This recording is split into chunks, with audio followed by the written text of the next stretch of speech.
Elsa Mejía, junto a mi amado esposo, el pastor Pablo Mejía. Estaremos compartiendo con ustedes estos 60 minutos de programa, deseando pues que ustedes sean bendecidos a través del mismo, que el Espíritu Santo llene sus corazones, que reciban el aliciente espiritual, reciban esa paz del Señor, que ustedes sean bendecidos. Ese es nuestro deseo. Vamos pues a reverenciar la poderosa palabra del Señor. Quiero compartir con ustedes una porción bíblica tomada en el Evangelio según San Juan, en el capítulo 1, a partir del versículo 1. Vamos a leer esta porción bellísima y dice de la manera siguiente, honrando a la Trinidad. En el principio era el Verbo, y el Verbo era con Dios, y el Verbo era Dios. Este era en el principio con Dios. Todas las cosas por Él fueron hechas, y sin Él nada de lo que ha sido hecho fue hecho. En Él estaba la vida, y la vida era la luz de los hombres. La luz en las tinieblas resplandece, y las tinieblas no prevalecieron contra ella. Hubo un hombre enviado de Dios, el cual se llamaba Juan. Este vino por testimonio para que diese testimonio de la luz, a fin de que todos creyesen por Él. No era Él la luz, sino para que diese testimonio de la luz. Aquella luz verdadera que alumbra a todo hombre venía a este mundo.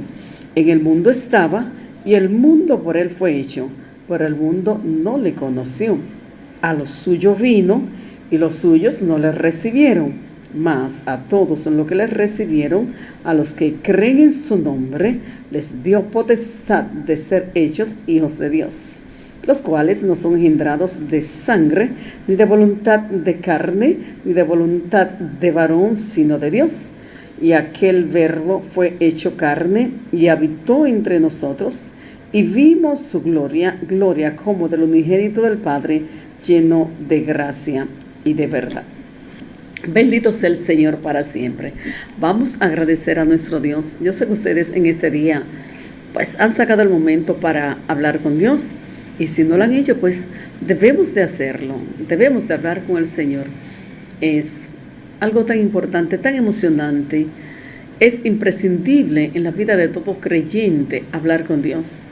Y todas las personas que quieren una cita con el Señor, quieren un diálogo con Él, Él siempre está dispuesto. Si tienes tiempo para hablar con el Señor, Él tiene tiempo para escucharte, porque nunca está ocupado, siempre está presto a escuchar cuando nosotros pues queremos hablar con Él. Señor, te quiero dar gracias. Muchas gracias, Señor, porque una vez más nos permite, Señor, estar en este lugar para así estar proyectando tu poderosa palabra. Cuán bueno eres, Señor amado. Mira la audiencia que en esta noche está viendo y oyendo este programa. Yo te pido, Señor, que sean bendecidos, que tú les dé una palabra que transforme su vida, que los cambie, mi Dios eterno. Señor, que las vidas que todavía no han rendido sus corazones a ti, puedan, Señor, tener esa oportunidad y esa decisión, puedan tomar la decisión de venir a ti. Yo sé que el que viene a ti, tú no le echas fuera. Hay libertad, hay derecho de ser hecho hijo tuyo cuando se recibe a Jesucristo como Señor y Salvador. Que ellos puedan hacerlo, Señor. A las personas que están privadas de libertad, que se encuentran en esos lugares abarrotados, Dios, te pido por ellos que les ayude, Señor, a que sus vidas sean cambiadas, sean transformados por el poder de tu palabra. Nadie puede cambiarlo, solamente tú a través de tu palabra.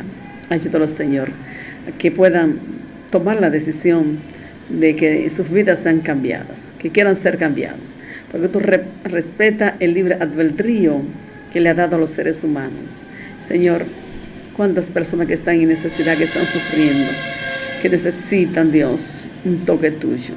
Visítalo a través del silencio de la noche, envíale tu mensajero como tú sabes hacerlo, Dios. Estamos, Señor, agradecidos de ti por todas las cosas lindas que tú nos das. Muchas gracias, Señor. Nos cubrimos con la sangre de Jesús y siempre te presentamos nuestra nación y nuestras autoridades. Y te presentamos y te pedimos por la paz de Jerusalén. Que bendiga a tu pueblo Israel. En el nombre de Jesucristo. Amén. Gloria sea el nombre del Señor para siempre.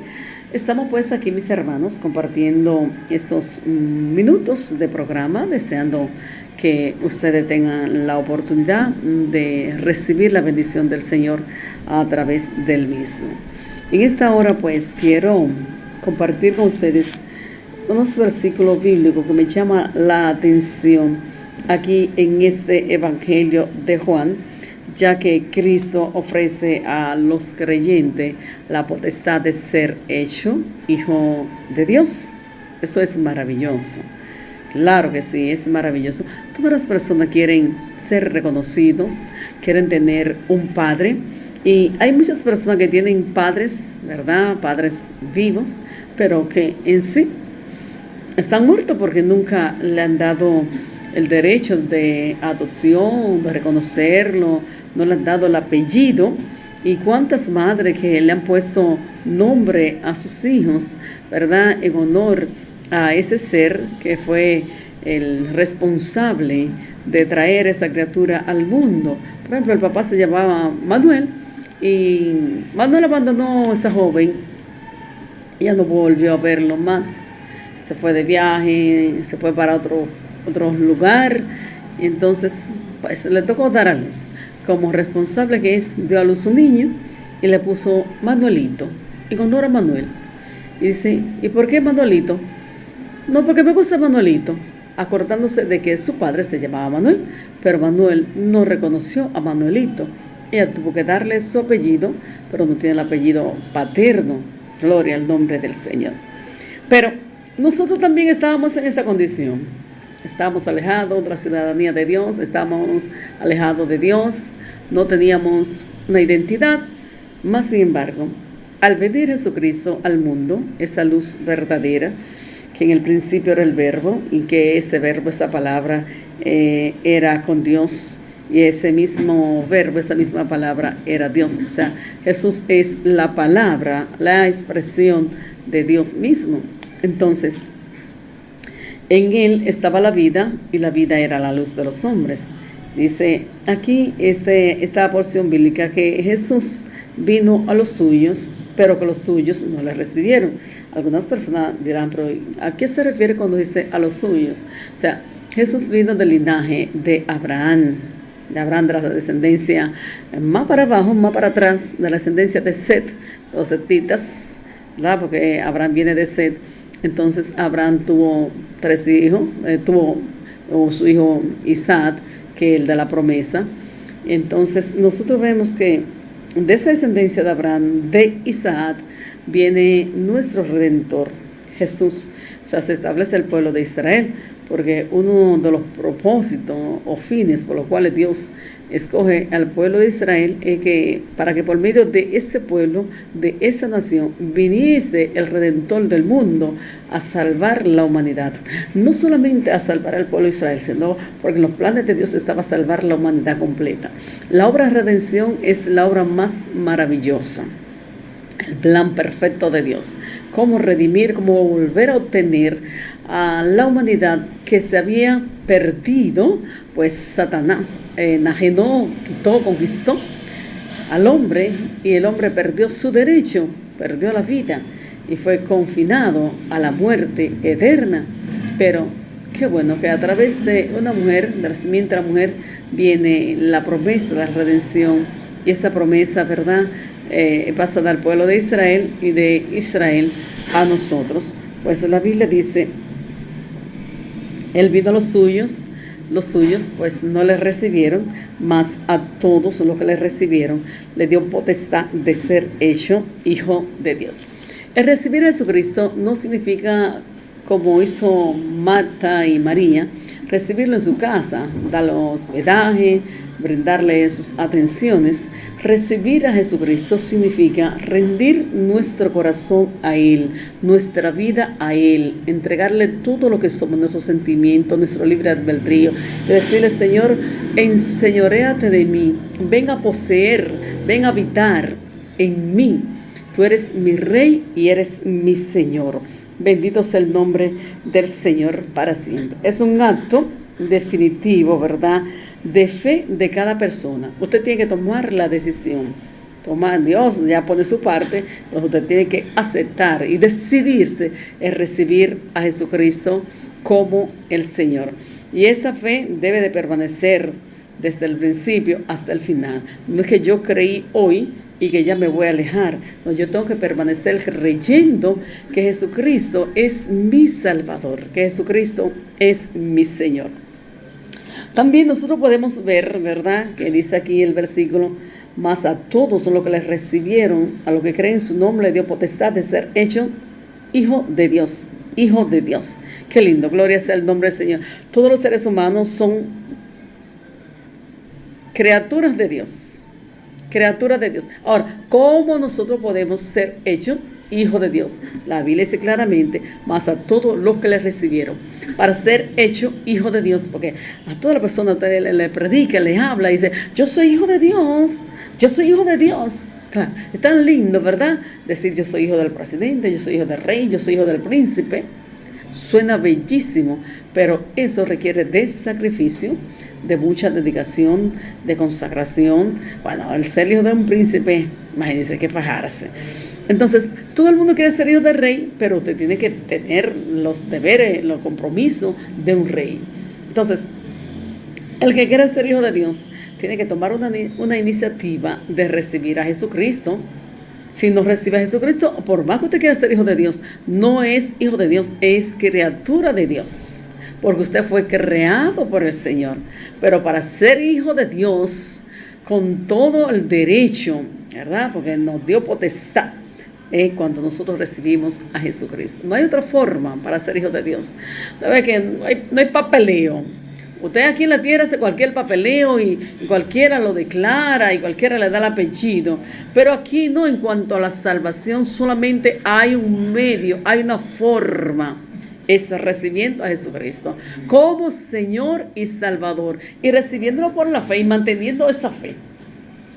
Pues la Biblia dice que el justo por su fe vivirá. Entonces, dice la palabra del Señor: los que les recibieron, a todos los que les recibieron, a los que creen en su nombre, en el nombre de Jesucristo, porque no hay otro nombre bajo el cielo dado a los hombres en quien podamos ser salvos, sino solamente en Cristo. Entonces, los que creen en su nombre, en el nombre de Jesucristo, le dio potestad, poder, derecho legal, que eso indica privilegio.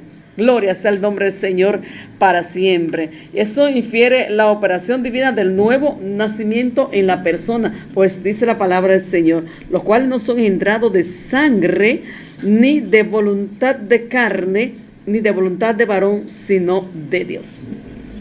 Gloria al nombre del Señor. O sea, Él vino a lo suyo, vino al pueblo de Israel, el pueblo de Israel se endureció, mas esa salvación pasó a nosotros, aunque el pueblo de Israel no fue desechado, sino que se quedó ahí tranquilo, porque es necesario que Dios permitiera endurecimiento en parte para que nosotros los gentiles pudiésemos entrar en la gracia. Pero nosotros no podemos abusar de la gracia de Dios, porque la gracia de Dios es Jesucristo mismo, que fue dado en propiciación por nuestros pecados. Entonces, todos los que le recibieron, los que hemos creído en su nombre, nos dio esa potestad de ser hecho hijo de Dios. Tenemos esos privilegios, ese derecho legal dado, autorizado directamente por el Padre, los cuales no son engendrados de sangre, ni de voluntad de carne, ni de voluntad de varón.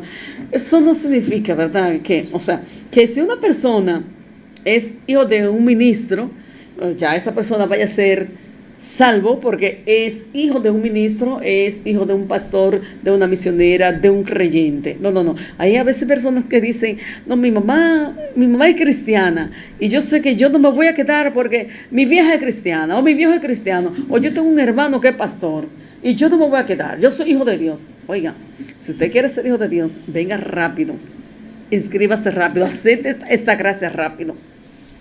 Porque el tiempo se está acabando. El tiempo de la gracia. Ya la puerta se está cerrando. Falta mucho por cerrarse la puerta. Pero todavía hay oportunidad. Solamente tienes que tomar la decisión y la decisión es tuya. Entonces, nuestro Padre, no somos salvos porque nuestros padres sean cristianos y recibimos el ADN de ellos, de que son creyentes, genuinos, que la fe la vamos a recibir en nuestra vena y que vamos a recibir la bendición de Dios porque somos descendientes de padres cristianos. No, no somos engendrados por voluntad de carne, ni voluntad de varón, gloria al nombre del Señor, sino de Dios mismo. Esto es un acto maravilloso, el nuevo nacimiento, como le dijo el Señor ahí a Nicodemo en el Evangelio del mismo Juan, capítulo 3, versículo 3, dijo, es necesario nacer de nuevo, nacer del agua y del Espíritu. Porque Nicodemo dijo, ¿y cómo es posible entrar yo otra vez en el vientre de mi madre y nacer ya un hombre grandísimo? Y que Jesús le dijo, tiene que nacer de nuevo, Nicodemo. Y él, siendo doctor de la ley, un intelectual, conociendo la Torá, conociendo el Pentateuco, dijo, pero ¿cómo es posible? Esto es algo inexplicable, que yo tenga que entrar en el vientre de mi mamá y nacer. Entonces Jesús le dijo, no, Nicodemo, no es así, tú no puedes entrar otra vez en el vientre de tu madre y nacer. Tienes que nacer del agua y del Espíritu. Esto es un nacimiento espiritual. Se realiza cuando nosotros decimos sí al Señor.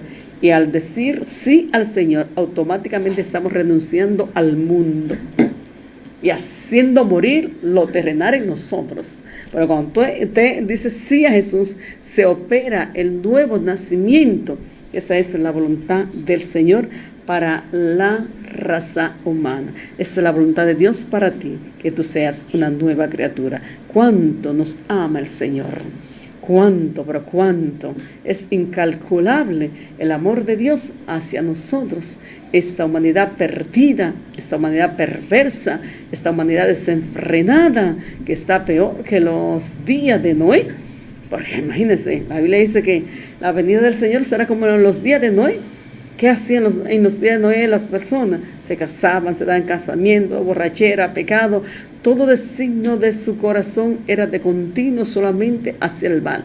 Y así está esta humanidad, perdida, se ha alejado de Dios, quiere vivir sin Dios. La gente no ora, la gente no le dan gracias al Señor por lo que reciben. La gente tiene un espíritu de exaltación. La gente tiene un espíritu de orgullo. La gente está materializada. Piensan que van a vivir aquí en esta tierra para siempre. Ay, hombre de por Dios, tus días están contados. De aquí nadie sale vivo. De aquí todo el mundo tiene que morir. Porque está establecido que el hombre tenga que morir. Y cuando mueras, ¿qué será de ti? Reflexiona, piensa. ¿Dónde pasarás la eternidad? Ya que el hombre es inmortal. El hombre recibió el soplo del Omnipotente. El hombre no muere. La Biblia dice, unos saldrán a resurrección de vida, otros saldrán a resurrección de condenación. Y todos tendremos que comparecer ante el tribunal de Cristo. Y los que hicieron lo bueno van a salir con esa piedrecita blanca. Vida eterna. Recibiremos la corona de vida eterna. Los que hicieron lo malo, lamentablemente, irán a la condenación eterna. Al juicio del lago de fuego, donde van a vivir para siempre en ese lugar, donde el gusano no muere. Dice la palabra del Señor. Lea el libro Apocalipsis, no le tenga miedo a ese libro. Lea ese libro para que usted tenga conocimiento y sepa la realidad, lo que hay. Estamos hablando con el corazón abierto. Tenemos que prepararnos. Los creyentes tenemos que prepararnos. Nosotros no podemos estar añadiendo heredad a heredad y tener nuestra mente solamente aquí en la tierra. No, tenemos que tener nuestra mente en el cielo. Aunque vivimos aquí en la tierra, tenemos que tener nuestro pensamiento de que somos ciudadanos del reino de los cielos y que aquí somos peregrinos, advenedizos. Estamos de pasada, por Dios, y que todo esto va a pasar. Pero la palabra del Señor permanece para siempre. Bien, es mi deseo que tú seas una nueva criatura, que reciba a Jesucristo como Señor y Salvador. Y si ya tú lo has hecho, que permanezcas firme en la fe, que no vuelvas atrás, jamás, jamás. La Biblia dice, el que persevera hasta el fin, ese será salvo. Dios te bendiga. Vamos a irnos a escuchar una interpretación musical para la gloria de nuestro Dios y para nuestra edificación.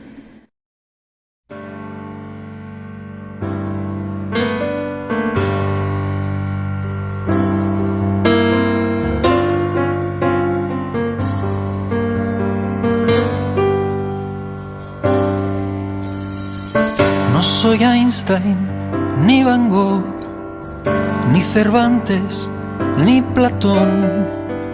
No tengo en mis venas sangre azul, no soy ningún dios.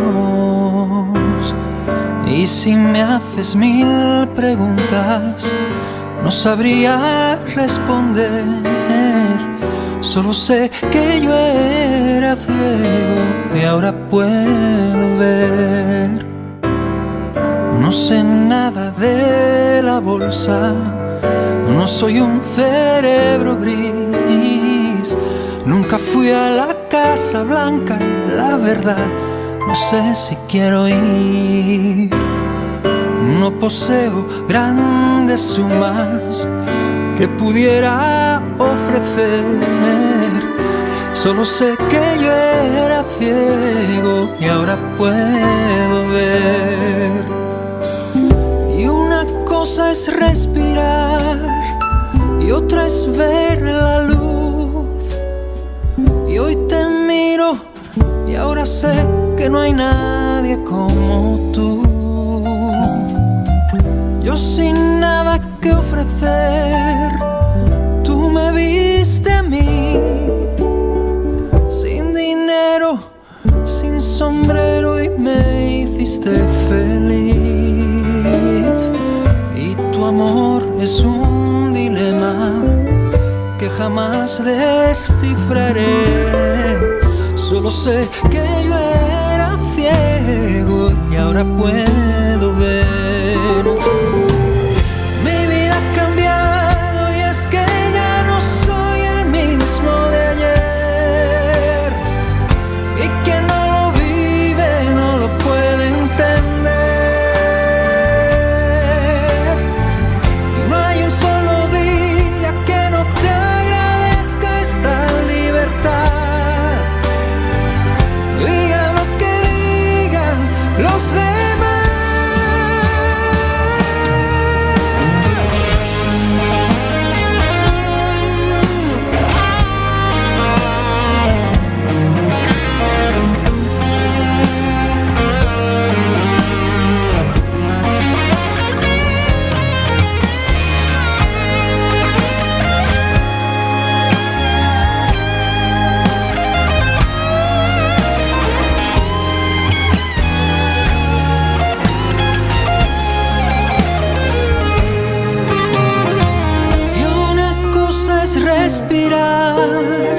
Y otra es ver la luz.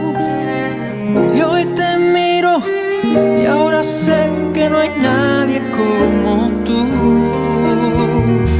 Yo sin nada que ofrecer, tú me viste a mí.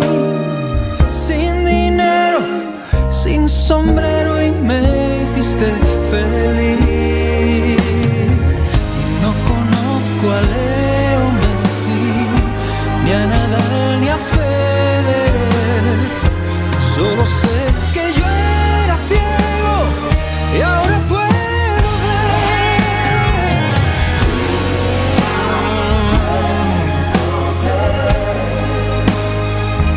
Ahora puedo ver.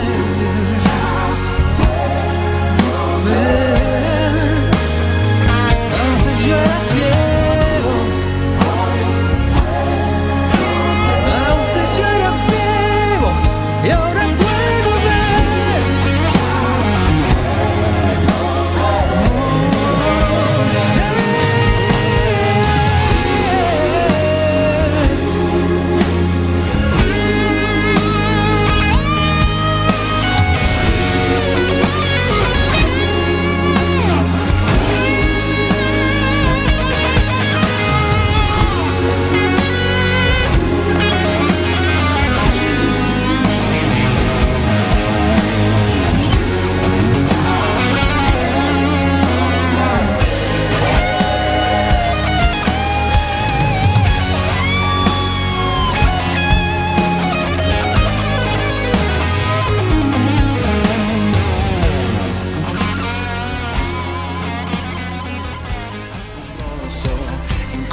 Bendito sea el Señor Jesús. Continuamos, ¿verdad? En este su programa Momento de Adoración.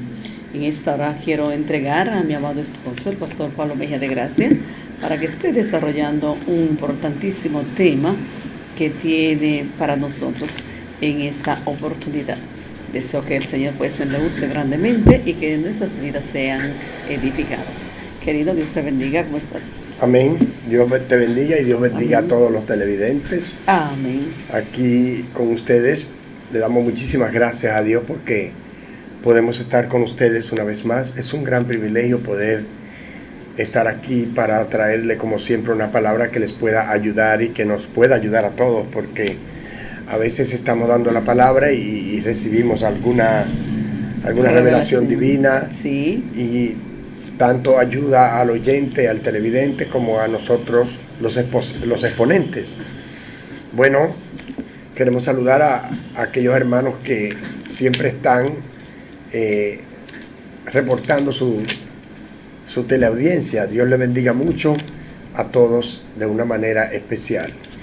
Bueno, queremos en esta noche traer un tema que es muy importante. Vamos a hablar de la carta del apóstol Judas. Y es uno de los libros más cortos que tiene la Biblia. Vamos a hacer un arqueo inmediato de él porque consideramos que es una exposición muy importante, y veo que la gente habla muy poco de esta carta con un contenido increíble. Se cree bíblicamente que esta carta fue escrita por Judas, el medio hermano de Jesús, ya que ustedes saben que José no tocó a María, como lo dice Lucas, hasta que no tuvo su primogénito. Amén. Cuando habla de que tuvo su primogénito, nos está hablando de un orden, ¿verdad? Sí, amén. Su primer hijo engendrado, primogénito, primer hijo engendrado, que no es el caso del padre que tiene el unigénito, que es el único engendrado de esta forma. De manera que tampoco era una deshonra para María tener hijo con José, porque era su esposo legítimo. Claro que sí. No podemos decir, como dirían algunos expositores, que a lo mejor María ya, eso no tiene ningún sostén bíblico, que a lo mejor esos hijos lo había tenido. No, eso por ahí no estamos de acuerdo ni en lo más mínimo. Pero sí estamos de acuerdo bíblicamente con el hecho de que María José recibió legalmente a su esposa y respetó la concepción, porque le fue revelado por Dios que lo que había en ella era de Dios, y él se concientizó de esto. Inclusive yo creo que José debió sentirse privilegiado del poder cargar sobre sus hombros un misterio como es el de la adopción. Poder incluir al Hijo de Dios en la genealogía humana, para que formara parte de una línea de la que tenía que venir el Mesías. Lo único que el Mesías vino de una manera furtiva, de manera tal que sus propios conciudadanos, sus propios hermanos, no esperaban que él vendría de esta manera, y fue muy difícil para ellos descubrirlo, porque esto solo debía ser por revelación divina. Como tal, hay muchísima gente que son buenos, son personas muy honradas, muy respetuosas, son personas piadosos, pero no tienen la revelación ni el conocimiento de quién es Jesucristo, y muchos han muerto lamentable y sinceramente, han muerto siendo bonachones, pero sin tener la revelación del Hijo de Dios, y eso podría ser muy peligroso para los seres humanos. Tenemos en la Sagrada Escritura un sinnúmero de pasajes bíblicos que nos confirman categóricamente que Judas estaba dentro de la lista de esos hermanos de madre de Jesús.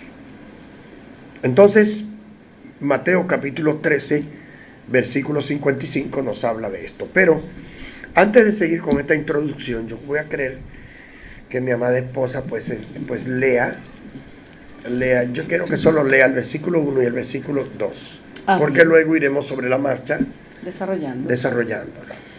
La palabra del Señor dice en esta epístola universal del apóstol Judas, amén, de la manera siguiente, en capítulo 1, que solamente es uno que tiene, correcto, el versículo 1 y el 2. Judas, siervo de Jesucristo y hermano de Jacobo, a los llamados, santificados en Dios Padre y guardados en Jesucristo. Misericordia y paz y amor os sean multiplicados.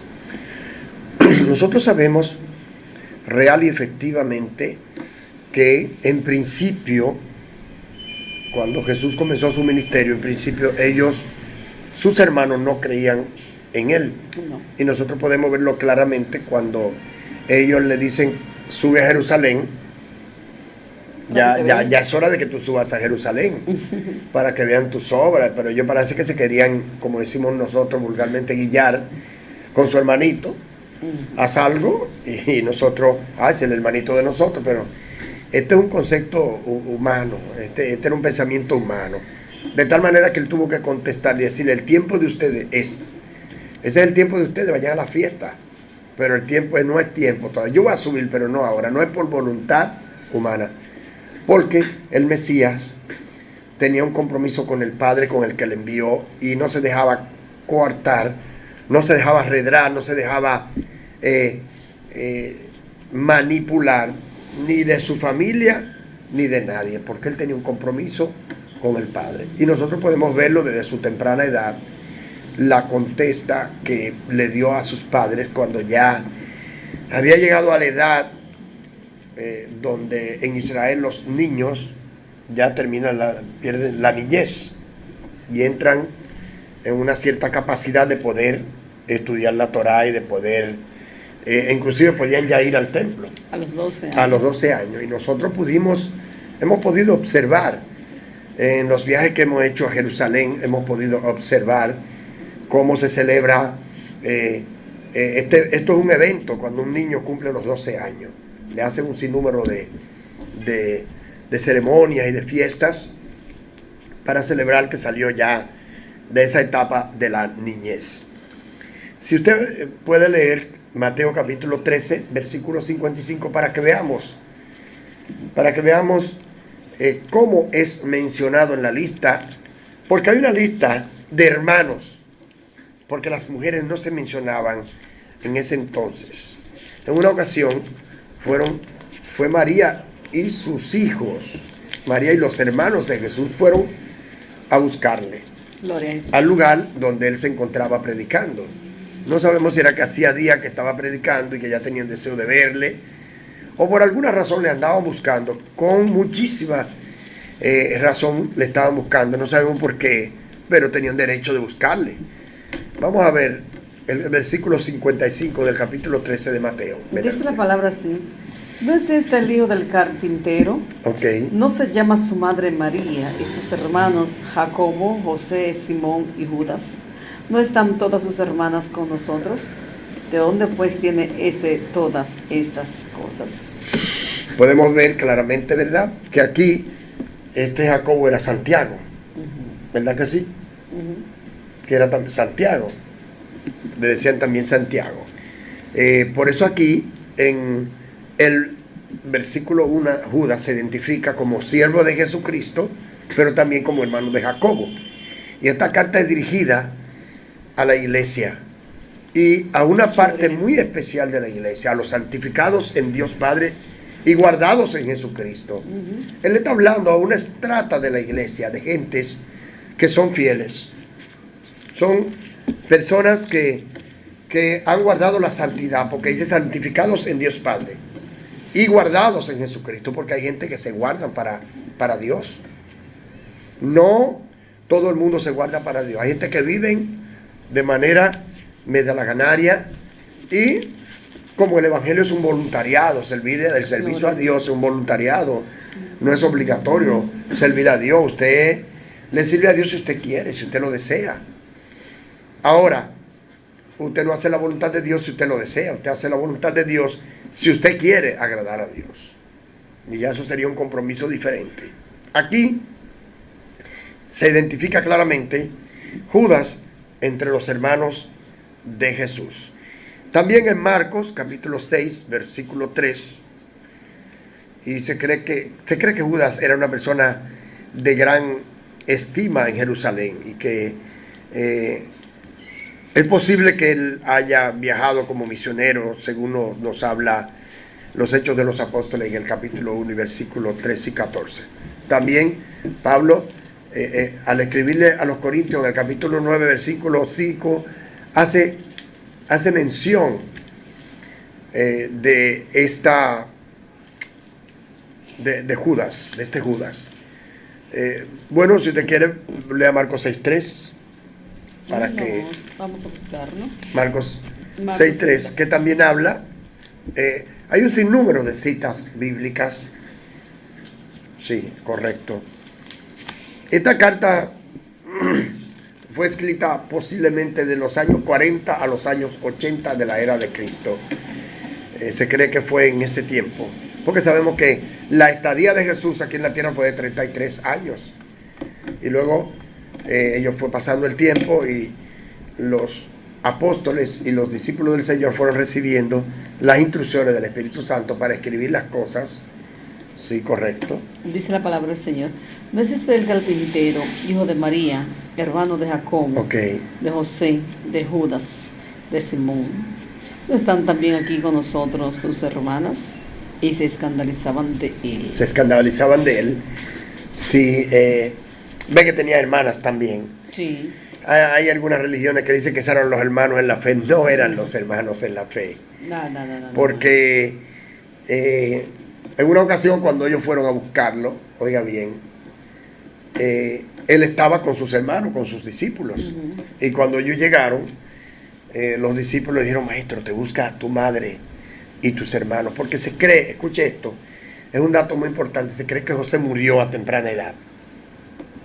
Se cree que José murió a temprana edad, y por eso está confirmado cuando Jesús está en la cruz, le encarga a Juan la custodia de María. Y históricamente, Juan se fue huyéndole a la persecución con María para Turquía, para Asia Menor. Amén. Y allá se le puso el nombre de Anatolia por María, a esa ciudad. Y ahí aparecen un sinnúmero de reseñas históricas que los historiadores nos enseñan y los guías turísticos nos enseñan, porque estuvimos en ese lugar, valga la aclaración, nos enseñan los lugares donde posiblemente María estuvo hospedada, y la iglesia se diseminó, porque nosotros sabemos que la persecución que se armó en Jerusalén tuvo como fin o como objetivo o como provecho la diseminación de la iglesia por todas partes. Eso, porque la iglesia llegó un tiempo que se frizó en Jerusalén. Amén. E inclusive la iglesia pensó que el Señor venía demasiado rápido, y entró en una modalidad de vender todo. El que arrancó con eso fue José,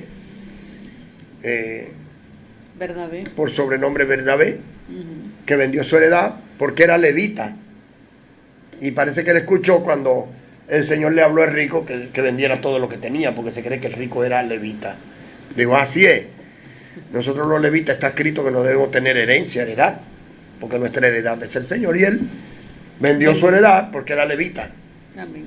Y entonces ahí le siguió Ananías y Zafira, que le gustó la pasadita, ¿verdad? Sí, era cómodo, sí. No, ellos vieron que lo aplaudieron y que hubo muchas congratulaciones.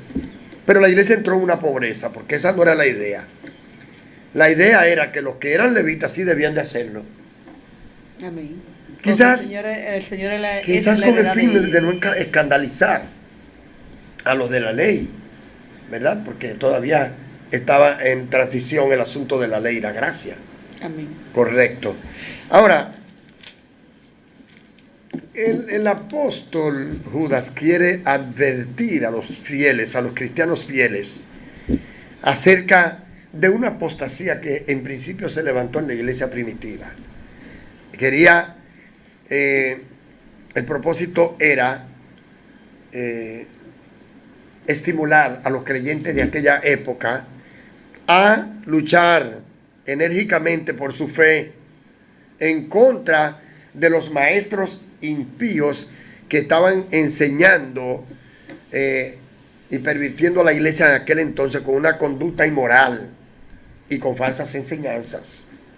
Eso se lo dice en el versículo 3. Amados hermanos, por la gran solicitud que tenía de escribiros acerca de vuestra común salvación, me ha sido necesario escribiros, exhortándoos a que contendáis ardientemente por la fe que ha sido una vez dada a los santos. Y esto también lo repitió, esto también lo había dicho Pedro en su capítulo 2, versículo 1 al 17, en su segunda epístola universal. Ahora Judas también vuelve y lo confirma. Amados hermanos, luchemos enérgicamente por nuestra fe.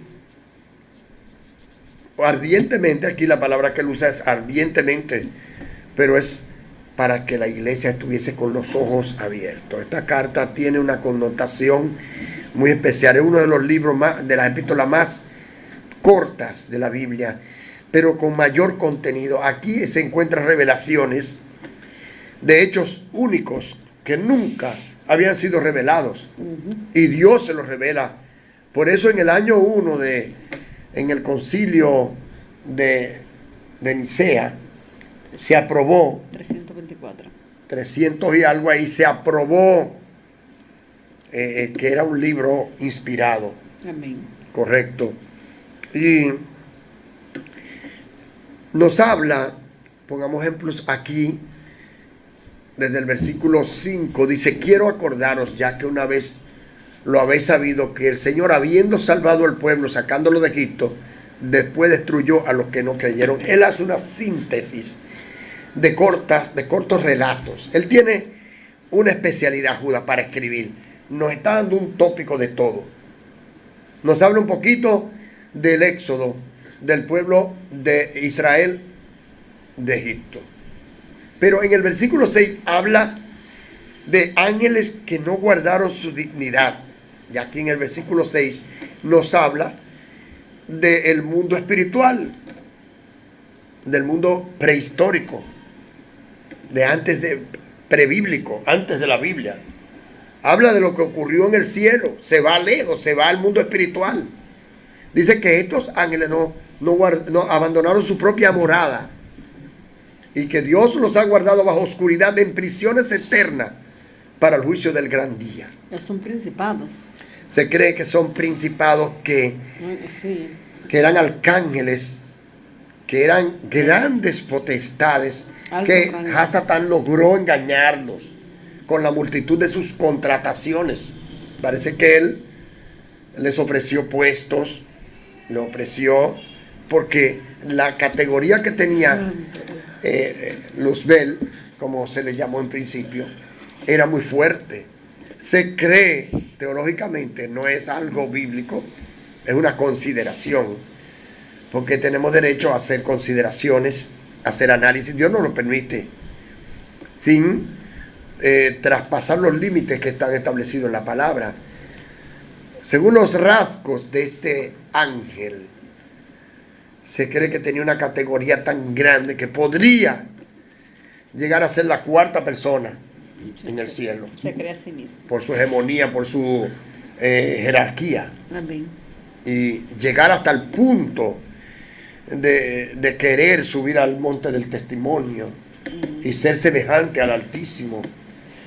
Y aquí entonces él revela la posición de este ángel. Se cree que estos ángeles tuvieron que ser encarcelados, porque si no hubiesen sido encarcelados, la situación hubiese sido un caos muy grande, y ellos están reservados para el tiempo de la gran tribulación. Bueno. Serán desatados, y el lío que se va a armar en la gran tribulación va a ser algo fuerte, porque estos seres, estos ángeles, encarcelados por miríadas, miles de años, en prisiones oscuras. Cuando sean sueltos, van a salir con rabia por haber sido engañados. Va a ser algo muy fuerte.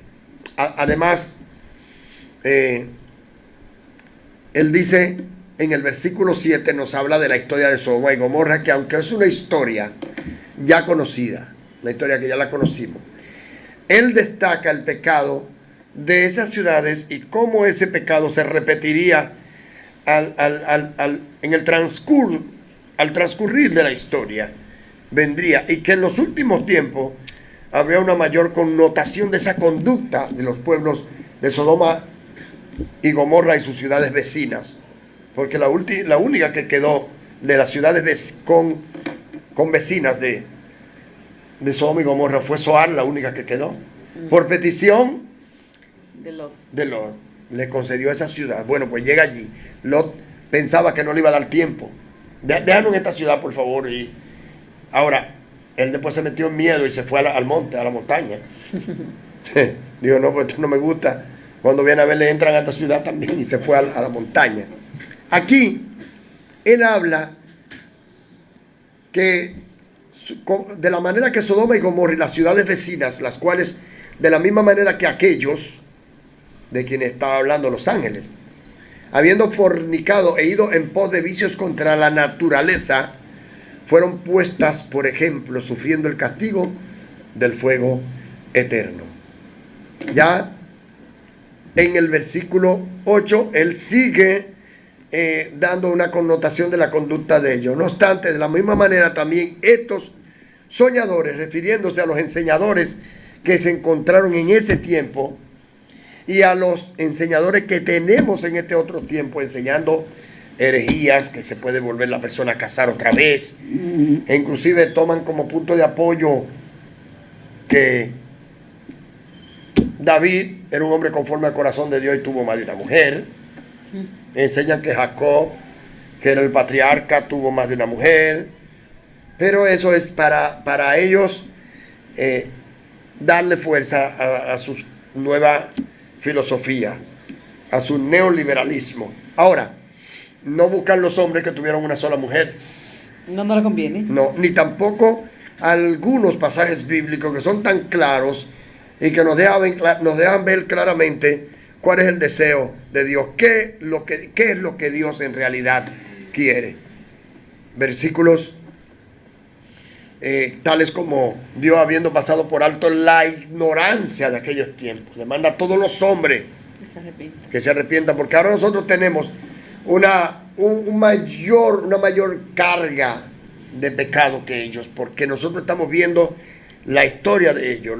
Nosotros hemos leído los fracasos y las victorias de ellos para que nosotros disfrutemos de las victorias de ellos, pero no de los fracasos de ellos, porque esto fue escrito con el fin de que nosotros no forniquemos como ellos fornicaron, no nos rebelemos como ellos se rebelaron.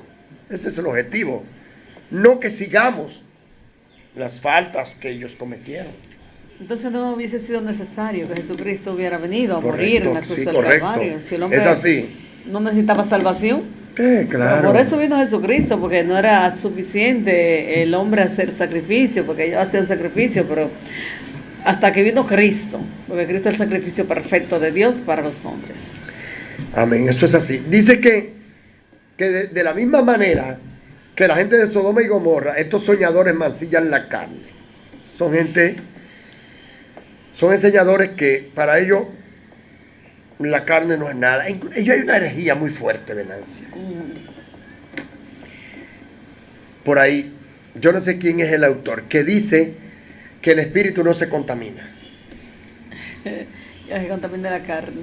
También Entonces, hay algunas herejías como la que enseñó alguien, no voy a mencionar el nombre, que dijo que si tu esposa o tu esposo se sale del evangelio, vuelve a morir, muere al pecado, que tú quedas libre para casarte porque ya la persona está muerto. Entonces yo digo, ¿y si esa persona resucita? Cuando vuelve a Cristo otra vez. Cuando vuelve a Cristo, ¿hay que buscarle su marido? ¿O hay que buscarle su esposa? Entonces, son teorías son... Pastor, si el espíritu no peca, ¿pero por qué Satanás fue destituido? ¿Qué era espíritu? Que era espíritu, que era carne. Por la multitud de sus contratas. Y que fue hallado iniquidad en él. Y los demonios, que eran espíritus. Eran también. espíritu. Sí, está claro. La Sagrada Escritura tiene la respuesta a todas nuestras interrogantes. Ya a la altura, no. Dice que ellos rechazan la autoridad y blasfeman de las potestades superiores. Este tipo de enseñadores y de gente no se someten a nadie, rechazan la autoridad. Y el apóstol Pablo le habla a los romanos, que eran personas muy prepotentes, muy autoritarias, y que me parece que se estaban llenando de orgullo por haber recibido el evangelio. E inclusive en momentos quisieron inculpar tanto a los judíos que el apóstol Pablo tuvo que escribir el capítulo 9, capítulo 10 y capítulo 11. Y decirle, esperen, siéntense tranquilos, que usted va muy rápido, no sean tan alegres. Tuvo que hablar con los romanos de esta manera. Ahora, aquí, esos enseñadores que se levantaron en ese entonces tienen las características de los enseñadores de este tiempo. Los que quieren estar libres, no quieren estar sometidos a nadie, porque sin tener ningún tipo de cobertura y ninguna autoridad sobre ellos, pueden pecar deliberadamente y nadie le pone disciplina. Nadie los disciplina. Por eso la Biblia dice claramente que si sois bastardos, no se os disciplina. Porque al que se disciplina es al hijo. Porque el padre que ama a su hijo lo castiga, lo corrige, lo disciplina. Estos soñadores mancillan la carne y rechazan la autoridad. Aquí habla de la palabra mancillar la carne, que es un término que se utiliza para la gente que viven en fornicación o que viven en adulterio. Mancillar. Exacto. Hay otra religión que le llamaban amancebado. Cuando dos personas vivían en fornicación decían que estaban amancebados, pero esa palabra viene de la palabra mancilla. Correcto. Pero sabemos que la mancilla de la carne es inmoralidad. Todo lo que tiene que ver con el pecado. Rechazan la autoridad y blasfeman de las potestades superiores. Muy fuerte esto. Pero el versículo 9 viene con una nueva revelación, con algo que no está escrito en ningún lugar. Pero cuando el arcángel Miguel contendía con el diablo, ¿quién le dijo esto a Judas? ¿Dónde lo leyó? Gloria a Dios. Si no lo leyó en ningún sitio, le fue revelado. Porque él explica aquí, habla del arcángel Miguel, que es mencionado en la Biblia y que Daniel lo describe como el príncipe que está de parte de los hijos de su pueblo. Y que es el ángel, creo que tiene la categoría y que tiene la autoridad suficiente para atar a Satanás. ¿Qué será que atará a Satanás? Creemos que este arcángel es el comandante de las huestes. Miguel Arcángel, el gran príncipe que está de parte de los hijos de tu pueblo. Dice que él contendía con el diablo, disputando por el cuerpo de Moisés. Aquí hay una revelación muy importante. ¿Por qué el diablo luchaba con el arcángel Miguel por el cuerpo de Moisés? Porque a lo mejor Satanás tenía la idea de que un día los israelitas, que les gustaba tanto idolatrar, que tenían una sed de tener un Dios que se viera, porque eso lo traían ellos desde Egipto, hasta el punto que Dios tuvo que levantar una serpiente en el desierto. Esta gente tienen que ver algo. De la única manera que ellos van a poder hacerme caso es dándole a ustedes su misma hoja, y le levantó una serpiente que era la que lo estaban picando. Entonces, mira, el que mira esta serpiente se va, pero mira, ahí va. Un anticipo de Cristo que va a ser levantado. Sí, eso es una tipología. Pero aquí, a lo mejor él sabía que si el pueblo de Israel encontraba el cuerpo de Moisés, lo iban a adorar. Lo iban a adorar. Porque ya Moisés estaba en la categoría de un Dios. Inclusive está escrito Tú serás en lugar de Dios y Aarón será en lugar de tu profeta. Habían tantas evidencias de que el pueblo de Israel podía convertir. E inclusive, hubieron cosas que Dios la usó como que eran simbólicas. La vara, la minorá, el arca. La mesa de los panes. Todas esas cosas desaparecieron.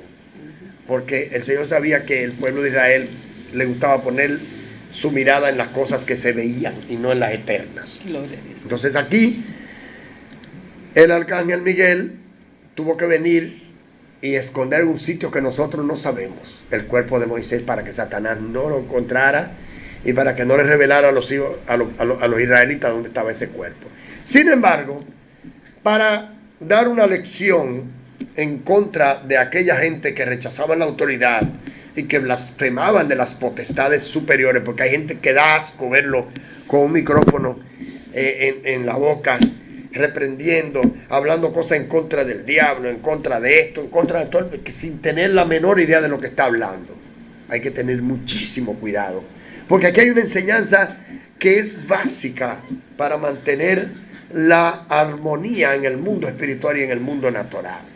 El respeto, la jerarquía. Hay una jerarquía en el cielo y hay una jerarquía en la tierra. Amén. Así es. Entonces eso hay que respetarlo. Dice que el arcángel Miguel, con la autoridad y sabiendo él que él es el que va a atar a Satanás, no se atrevió a proferir juicio de maldición contra él, sino le dijo: el Señor te reprenda. Esa es la forma de reprender a un demonio. Exacta, esa es la forma correcta. Está enseñando. Por eso que el libro de Judas está cargado de un sinnúmero de enseñanzas. Él dice que estos, refiriéndose a los del versículo 8, blasfeman de cuantas cosas no conocen. Y en las que por naturaleza conocen, se corrompen como animales irracionales. Ese es el desenfreno de los falsos enseñadores. Hay de ellos porque han seguido el camino de Caín. Aquí traen la historia de Caín. Hay personas que han seguido el camino de Caín porque no aman a sus hermanos. Amén. Y aquí, en la gracia, hay una cosa muy delicada. Con solo usted decirle a su hermano fatuo, raca, necio, loco, o cualquier palabra de oprobio, ya usted es reo de juicio. Y al convertirnos en perseguidores y matadores de nuestros hermanos con la murmuración y la crítica, entonces seguimos el camino de Caín. Aquí revela lo que es el camino de Caín. También hablan del error de Balaán, que por lucro se lanzó a buscársela. A buscársela. Entonces aquí está el grupo de los que andan detrás de las dádivas, de los que andan detrás del dinero y no detrás de las almas. Hay gente, hay líderes que no le importa la gente, no le importan las almas, lo que le importa es la gente. Entonces, no vale nada que tengamos una iglesia repleta de cuerpos, de personas, haciendo todo lo que ellos quieran, pero sin seguridad de la salvación de sus almas. Ahí sí es terrible. Ahí sí es duro. Ahí sí es duro. Porque después viene el ay. El error de Balaán. Bueno, esa es otra tendencia, la búsqueda de esto, de las dádivas.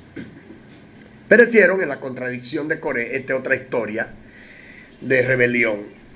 Los coreitas están representados por aquellas personas que siempre tienen una contradicción. Siempre le llevan la contraria a la iglesia del Señor. Siempre le llevan la contraria a la doctrina de nuestro Señor Jesucristo. Y estas son las personas que se rebelan contra la palabra de Dios y contra los hombres y mujeres que Dios ha puesto a dirigir la iglesia. Esos son los que siguen la contradicción de Coré. Ve, está hablando de la historia de Caín, la historia de Balaán y la historia de Coré. Es un libro corto, pero con una amplitud de conocimiento y de revelación de hechos. Versículo 12: estos son manchas en nuestra fiesta, en nuestros ágapes, que comiendo impúdicamente con vosotros, se apacientan a sí mismos, nubes sin agua, llevados de acá para allá por los vientos, árboles otoñales sin fruto, 2 veces muertos y desarraigados. Wow, qué característica más fuerte. Y sigue diciendo de ellos que son fieras ondas del mal, que espuman su propia vergüenza, estrellas errantes, para los cuales está reservada eternamente la oscuridad de la tiniebla. ¿Cómo puede ser que una persona esté dentro de la iglesia, que forme parte de la membresía de una iglesia y que reúna todas esas características? Pero pastor, eso no es... Sí, eso no es para los impíos. Eso que está diciendo aquí el apóstol Judas son gente que tienen esa condición, y por ese tipo de personas hay gente que no vienen al evangelio. Esas son la gente que detienen el avivamiento. Esas son la gente que detienen el mover del Espíritu Santo. Por esa gente no ocurren milagros en las iglesias, porque están ahí entaponando. Están ahí. Y nosotros sabemos cómo venía Josué con un sinnúmero de promesas. Esfuérzate, sé valiente, yo estaré contigo, como estuve con Moisés. Pero llegó un momento en donde perdieron la guerra, y este varón de Dios se derrama delante del Todopoderoso y dice: Señor, ¿pero qué es lo que está pasando? Dice: no, es que hay un lingote, hay alguien que ha pecado dentro de la congregación. Hasta que entonces descubrieron quién era, que había sido Acán, que había tomado un manto babilónico y un lingote y lo había escondido en su tienda. Sí. Entonces, hay muchas contaminaciones. Se siente luego el peso en las congregaciones. Se siente como que te están frenando la bicicleta. Sí, tú sientes que te están frenando la bicicleta, tú sientes que tú quieres hacer la voluntad de Dios, que tú quieres aplicar la palabra, pero hay un grupo de personas que no te dejan. Gloria al nombre del Señor. Habla aquí que estos son manchas en vuestros ágapes. Son fieras ondas del mal, que espuman su propia vergüenza, estrellas errantes, para los cuales está reservada eternamente la oscuridad de las tinieblas. De estos también profetizó Enoc. Ahora él habla de Enoc. En ninguna parte de la Biblia habla de que Enoc profetizó. Hay por ahí unos libros que se creen que son espúreos de la profecía de Enoc, y quizás se pueden sostener en esta palabra. De estos profetizó también Enoc, séptimo de Adán, diciendo: aquí vino el Señor con sus santas decenas de millares. Puede ser que Judas para su tiempo haya leído algún pergamino que tenga que ver con eso. Puede ser. Pero si aparece algún escrito que tenga que ver con Enoc, no está en el canon ni hebreo ni en el canon de ninguna iglesia, que es la regla que mide el grado de inspiración de un texto bíblico, de un párrafo, de un escrito. Y aquí dice que Enoc profetizó diciendo: he aquí vino el Señor con sus santas decenas de millares para hacer juicio contra todos y dejar convictos a todos los impíos de sus obras impías que han hecho impíamente, de todas las cosas duras que los pecadores impíos han hablado contra él. Y entonces, fíjate qué estilo literario tiene Judas. Viene y da una historia que la usa como punto de apoyo para seguir hablando del tipo de gente al que él se quiere referir. Ya en el versículo 15 eso, en el 16, estos son murmuradores, querellosos, andan según sus propios deseos. Oh, pero si nosotros no sabemos quiénes son esa gente, es por tonto, pues nosotros los tenemos dentro de la iglesia. ¿Quién es pastor? Son murmuradores. Nunca están conformes con lo que se hace en la iglesia.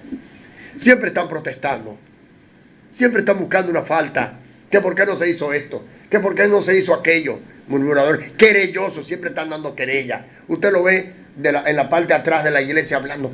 ¿Qué fue lo que dijo el pastor? ¿Tú estás de acuerdo con eso? ¿Qué tú crees? Dime algo.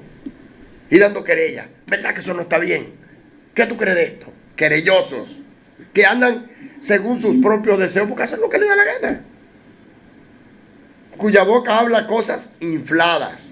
Yo no. Si fuera yo que estuviera ahí, no lo hiciera así. Porque, oiga bien, una cosa es cuando tú estás en un hoyo. Cuando tú estás en un hoyo, tú ves el cielo redondo y lo ves chiquito.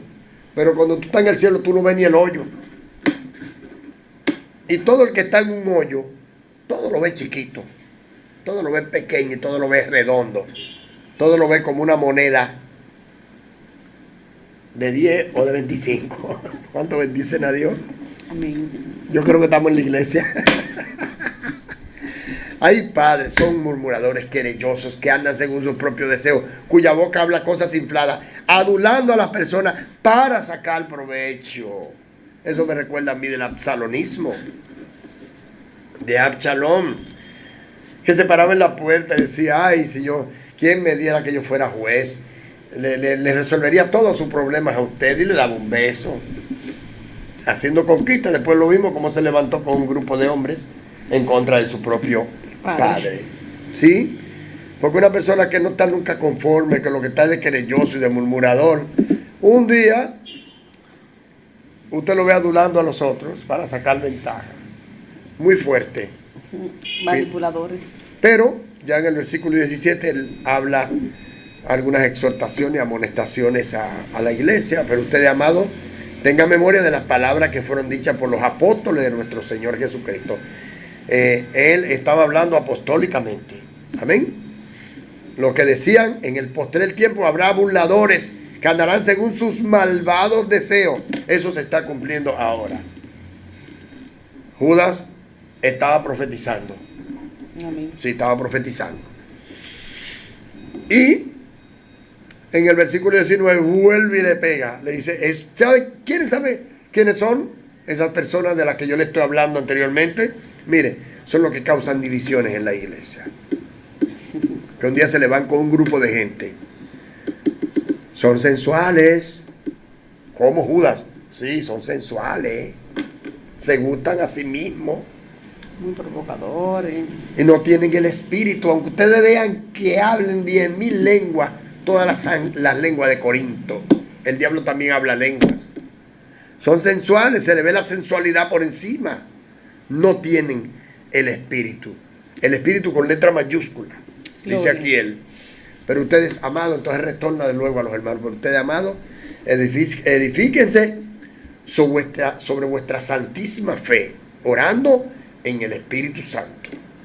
Consérvese en el amor de Dios, esperando la misericordia de nuestro Señor Jesucristo para vida eterna. Algunos que dudan, convénzanlos. A otros, salven, arrebatándolos del fuego. Y de otros tengan misericordia con temor, aborreciendo aún la ropa contaminada por su sangre, ay, por su carne. Bendito. Hasta por la ropa tenemos que orar, la ropa que nos vamos a poner. ¿Por qué? Hay gente que dice que la ropa no cuenta, pero aquí el profeta, el apóstol Judas está diciendo que tenemos que aborrecer hasta la ropa de este tipo de personas que está contaminada. Te regala una túnica a alguien y tú ora por eso. Que cuando viene a ver, tú te estás poniendo una cosa que te mete en una sensualidad. Y andan las mujeres detrás de ti. Tú dices, pero ¿y qué prueba es esta? Bueno, es una pieza que te regaló un carnal, un hijo del diablo, y tú te la estás poniendo. Sin lavar. Sin orar, porque por más lejía que tú le eches, es una contaminación espiritual que tiene. Oh, pero ¿y ese manto babilónico? ¿Qué tú crees que era que tenía? ¿Eso tenía el diablo? No se sabe si esos babilonios habían consagrado eso a un ídolo. Y el diablo le gusta reclamarlo de él, ¿sabía? Lo que él cree que es de él. Lo reclama y lo reclama. Hay gente que tiene una batalla espiritual que no pueden ni dormir. Mira a ver lo que usted tiene en su casa, que tiene que sacar. Porque el diablo va en busca de lo suyo. Hay peluches raros. No, muchísimas cosas, muchísimas contaminaciones. Yo escuchaba por la radio un varón hablando de gente que tienen cosas en sus hogares que no saben que tienen al diablo dentro de la casa. Y en esto, figuras enigmáticas. Sí, hay gente que tenemos que salvar y que tenemos que arrebatarlo del fuego, pero hay otro que aunque tengamos misericordia, tenemos que aborrecer aún su propia ropa que está contaminada por su carne. Y al final dice, y aquel que es poderoso para guardaros sin caída. He tenido que corregirle a algunos hermanos que ellos dicen que son pecadores, Venancia. He tenido que corregirle eso. Amados hermanos, si fuimos lavados con la sangre de Cristo, si fueron perdonados nuestros pecados, si somos hijos de Dios, no somos pecadores. Porque eso no significa que no caigamos un día en pecado, que no cometamos un error. Pero el hecho de que cometamos un error, porque nadie puede decir que está exento de cometer un error. Si alguno de vosotros pecare, abogado tenemos para con el Padre, a Jesucristo su Hijo, y la sangre de Jesucristo su Hijo nos limpia de todo pecado. Una cosa es que usted incurra un día. Ahora, si usted está pecando continuamente y ha hecho del pecado una práctica, entonces usted es un pecador. El único que puede mantenerlo sin caída es el Señor. Él es poderoso para guardaros sin caída y presentaros sin mancha delante de su gloria con gran alegría. Eso es lo que Dios quiere. Una iglesia sin mancha y sin arrugas. Así que el único y sabio Dios, nuestro Salvador, sea la gloria y majestad, imperio y potencia, ahora y por todos los siglos. Amén. Amén. Le damos muchísimas gracias al Señor por estas palabras tan maravillosas que escribió nuestro hermano Judas. Gloria a Jesús. Bueno, debemos de hacer una oración, como siempre, oramos, ¿verdad? A favor de las personas que en esta noche quieren recibir a Jesucristo, quieren escapar de la ira venidera. Es tiempo. Es tiempo ahora de escapar. De ahora es aprovecharse tiempo. Y venir a los pies de Jesucristo. Oremos. Padre nuestro que habitas en gloria, el santo, Gracias, el justo, Señor el perfecto, Aleluya. el que es, el que era, el que ha de venir. Te damos muchísimas gracias por haber enviado a Jesucristo a morir por nosotros en la cruz del Calvario. Gloria a Dios. Gracias por habernos trasladado de las tinieblas al reino de tu Hijo Jesucristo. Gracias por haber tenido misericordia de nosotros. Sí, Señor. Gracias por habernos llamado. Gracias por habernos escogido para este ministerio, para este servicio. Te presentamos la gente que está viendo este programa, donde quiera que esté. Bendice a cada televidente, pero también salva al que está perdido. Si hay alguien ahí en la televisión que está clamando a ti por misericordia, que tu misericordia le alcance. Ojalá, Señor, que esa persona que nos está mirando pueda entregar su vida a ti, pueda confesar tu nombre, decir que tú eres el Cristo, el Hijo del Dios vivo que vino a salvarnos. Oh Señor, gracias por tantas oportunidades lindas que nos das a cada momento de servirte, de adorarte y de hacer tu voluntad. Gracias por este medio que nos has dado. Gracias por cada hermano, por cada pastor, por cada obrero, por cada misionero, por cada ministerio que está en este pueblo trabajando para el reino. Gracias por cada hermano, por cada miembro de tu cuerpo. En el nombre poderoso de Jesús. Amén y amén.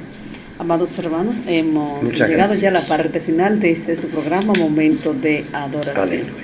Gracias por haber dado parte de su tiempo y habernos concedido llegar a sus hogares. Muchas gracias, que el Dios eterno les bendiga grandemente. Amén. Shalom. Shalom Adonai. La paz del Señor sea con ustedes. Amén. Eres increíble.